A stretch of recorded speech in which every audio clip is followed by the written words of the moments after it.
What is up, guys and girls? I'm your host with the most, Mr. Harry Bo. Welcome back to my Tips and Tricks series number 2. Dos, deux, zwei. Yeah, I did just say that in 4 different languages. And you know why? Just cause I can. Nah, I'm just kidding, guys. But being from Belgium did help me to have some basic language skills, but that's a whole other story for a whole other time. Anyways, getting back to the topic, tips and tricks, as I recall. So let's get it going or started with the first tip of the day. Drum roll, please. Tip number 1 is take your upgrading defense buildings out. I see a lot of bases where people forget to do that, and basically they are handicapping themselves, so to speak, of course. Upgrading defense building doesn't do anything. You're better off replacing it with an arch tower or a cannon or anything else than leaving it standing there behind the walls.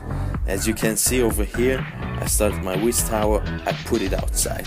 So what do I put in the place? Something else, air defense, a cannon, doesn't matter. Just put something else because it's upgrading, it's not helping you guys. That was tip number 1. So take out your upgrading defense buildings. Okay, moving on to tip number 2. Use hero troops to take out a farmer's town. What do you mean with that, Mr. Harry Bolts? Well, it's quite easy actually.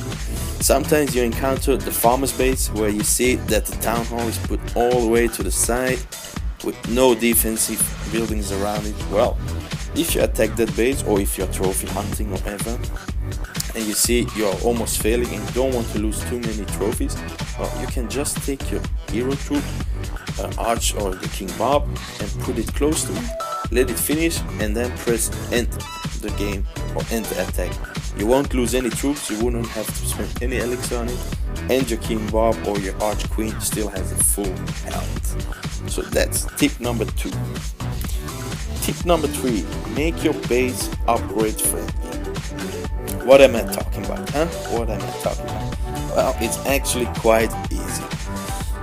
As I will show as an example my base, because you can be upgrading a mortar or a whiz tower, but most people design their base to may have the three defensive, actually the 3 most defensive buildings in there. I say don't do that. Make it a 2x2. What do I mean with that? Well, look what I did with my base. I put 2 whiz towers here and 2 mortars here. That's my basic, that's my stronghold. So whenever I have a 3rd mortar and I want to upgrade it like I'm doing with the whiz tower, I'm not crippled at one side. So make your base from the start for the most of us, because if you're not a gemmer, you're gonna need the time. And when you get at these levels, it's gonna take you for a whiz tower to get max level 10 days. That's 10 days you leave your base crippled a little bit if you make your base in that way. So make it a 2-2, because your mortars and whiz are the most important defense you have. And you will be way better off when you do the upgrade. You don't have to move around walls, you don't have to move around a lot of stuff. You just put it outside and replace it with arch tower or a cannon or an air defense or anything you like. But do that. Make it an upgrade friendly base. And final tip of the day is how you can find out if the loot is in the pumps or mines or in the storages.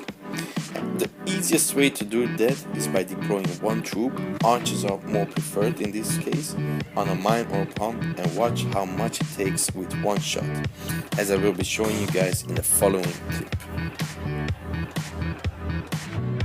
Okay, so the trick is to put down 1 archer away from an arch tower, of course, and watch the counter of the gold and the elixir gold. If the gold, then watch the gold.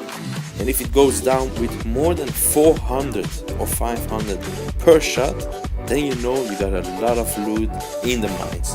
If it goes down with 1,000 plus, then usually it even means that all the gold or all the elixir is in the pumps and mines. So don't be wasting too much manpower by trying to get in by that. As now, as you saw, it only went down with 100, so it was all of it was mostly in the storages. One storage holds 60k if it's more than 3 or 400,000.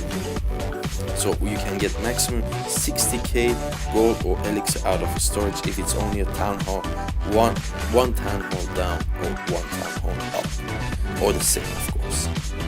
Okay, I hope you guys liked it. This was my tips and tricks series number 2. I'll be bringing you number 3 very shortly.